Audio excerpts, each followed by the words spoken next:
Après avoir instruit le ministre des Transports d'accélérer les travaux de réparation et de remise en marche du train Conakry Express, les consultations préalables avant la prise de décision sensible ont été l'autre volet du message du président de la République à son gouvernement qui en a pris du goût ces derniers temps.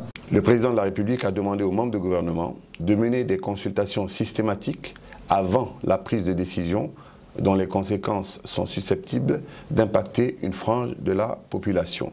À ce titre, le chef de l'État a invité les ministres à mieux communiquer sur leurs activités. L'avant-projet du Code forestier guinéen révisant celui de 1999 en vigueur a été présenté par la ministre en charge de l'Environnement lors de ce conseil. La ministre a rappelé que le Code forestier en vigueur est de 1999.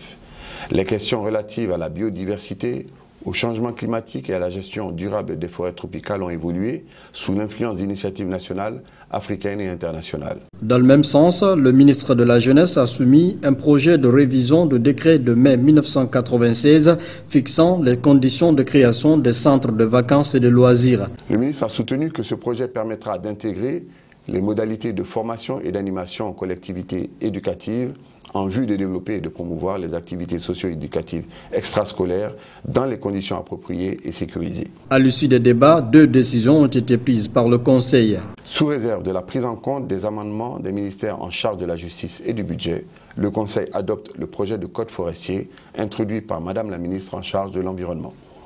2. Le Conseil demande au ministre de la Jeunesse de se mettre en rapport avec le ministère de l'Action sociale, le ministère de l'Unité nationale et de la citoyenneté et le ministère en charge de la formation professionnelle et de l'emploi pour leur contribution au projet de décret fixant les conditions de création, d'organisation, fonctionnement et contrôle des centres d'accueil et de collectifs d'enfants et de jeunes.